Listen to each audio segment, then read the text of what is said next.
청취자 여러분 반갑습니다. 오늘 정말 흥미로운 자료를 좀 깊이 파고들어 볼까 하는데요. 한국, 중국, 일본 이 세 나라 간의 문화 교류가 어떻게 미래를 만들 수 있는지에 대한 논문입니다.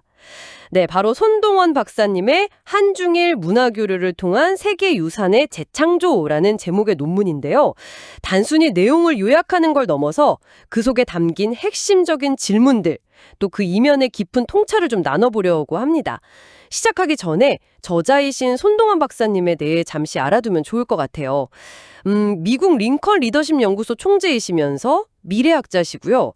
전공 분야가 사회학, 심리학, 리더십, 미래학, 거기에 IT와 AI, 인공지능까지 융합해서 인류 문명에 기여할 원리를 연구하시는 분입니다. 이 배경을 알고 보면 논문이 좀 다르게 읽힐 거예요. 자, 그럼 한번 들어가 볼까요?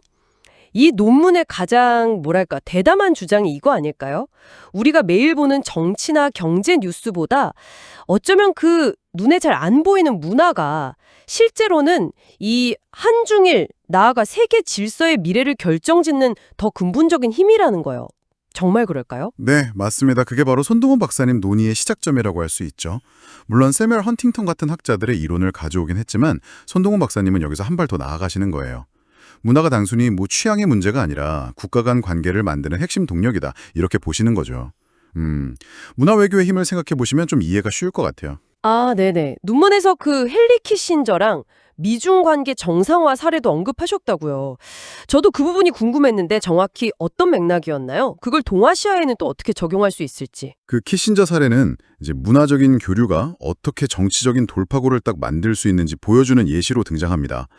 동아시아 맥락으로 가져오면 예를 들어 한글, 한자, 가나 문자처럼 우리가 공유하는 이 문화적 뿌리들이 있잖아요.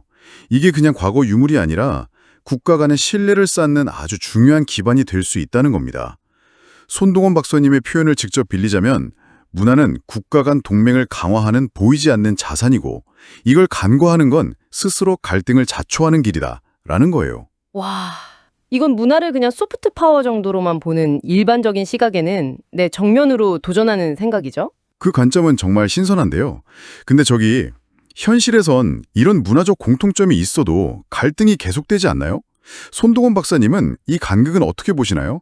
혹시 그 문화적 차이에 대한 이야기도 좀 나오나요? 아주 중요한 지적이세요. 논문이 바로 그 부분을 파고듭니다. 그 문화인류학의 고전이죠. 루스 베네딕트 연구를 참조하면서요. 문화적 차이가 꼭 갈등의 원인만은 아니라고 주장을 해요. 오히려 이 차이들이 서로 막 부딪히고 섞이면서 예상치 못한 창의적인 융합을 만들어낼 수 있다는 거죠. 예를 들어서 아름다운 일본식 정원이 그 대표적인 예로 언급되고요. 손동원 박사님의 통찰은 이겁니다. 전통은 박물관 유물이 아니라 서로 나누고 확장하면서 계속 진화하는 살아있는 문화의 뿌리다. 전통이 살아 숨쉬면서 진화한다. 그렇다면 요즘처럼 기술이 모든 걸 바꾸는 시대에는 이게 어떻게 적용될 수 있을까요? K 컨텐츠나 일본 애니메이션처럼 디지털 세상에서 막 꼽히는 문화 현상들, 이런 것도 같은 맥락으로 볼 수 있나요? 정확합니다. 논문은 전통 문화가 낡고 오래된 거라는 그런 통념을 강하게 반박해요. 오히려 손동원 박사님은 기술이야말로 전통을 현대적으로 재해석하고 전혀 새로운 형태의 미래 유산을 만들어내는 강력한 도구라고 보시는 거죠. 디지털 플랫폼 위에서 펼쳐지는 전통 스토리텔링의 그 무한한 가능성, 한번 생각해 보세요. 그분의 비전은 명확합니다. 미래 유산은 기술로 기록되고 인간의 감성으로 소비되며 궁극적으로는 협력을 통해 창조된다. 기술로 전통을 재해석한다. 이 점이 참 흥미로운데 이런 긍정적인 시각이 동아시아의 아주 민감한 문제, 바로 그 역사 문제에도 적용될 수 있을까요? 논문은 그 부분을 어떻게 다루고 있는지 궁금하네요. 네, 쉽지 않은 질문인데요. 논문은 이것도 피하지 않습니다. 역사를 단순히 과거 갈등의 기록으로만 볼 게 아니라 그 이면에 숨겨진 깊은 상호작용, 또 교류의 증거로 다시 해석하자고 제안합니다. 다시 한번 손동원 박사님의 말씀을 인용하자면 역사적 기억은 과거를 심판하는 칼이 아니라 미래를 함께 열어갈 다리가 되어야 한다는 겁니다.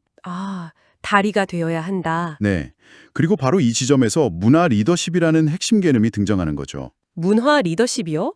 그게 정확히 어떤 의미일까요? 단순히 뭐 BTS 같은 개별적인 성공 사례, 이걸 넘어서는 개념인 거죠. 아까 손동원 박사님 연구 분야가 사회학, 심리학, 리더십, 미래학, IITI 융합까지 굉장히 넓다고 하셨는데 이 문화 리더십 개념하고는 어떻게 연결되는 걸까요? 네, 맞습니다. 개별 성공을 넘어서는 훨씬 큰 그림이죠.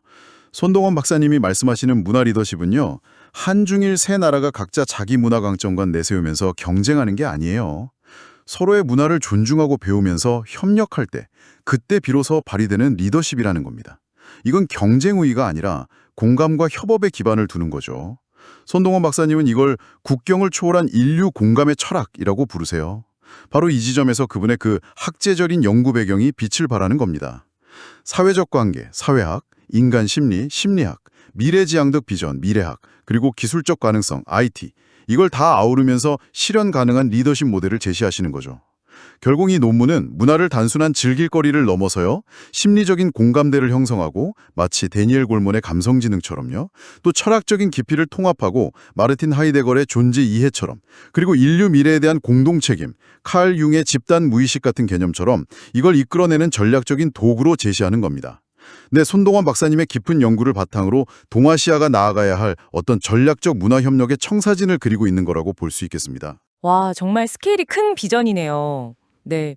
오늘 저희는 손동원 박사님의 논문을 통해서 문화 교류가 단순히 과거를 보존하는 걸 넘어서 어떻게 미래의 유산을 재창조하고 또 국가 간 협력을 촉진할 수 있는지 아주 깊이 있게 탐구해 봤습니다. 문화, 역사, 기술에 대한 우리의 좀 일반적인 생각에 도전하는 흥미로운 시간이었던 것 같아요. 마지막으로 청취자 여러분께 생각해볼 질문 하나를 던지면서 마무리하겠습니다. 이 논문은 한중일 3국의 협력에 주목하고 있습니다. 만약 문화적 융합과 협력이 정말 이렇게 강력한 힘을 가졌다면 동아시아가 넘어서서 이러한 전략적 문화 설계를 적용해 볼 수 있는 다음 무대는 과연 어디가 될 수 있을까요?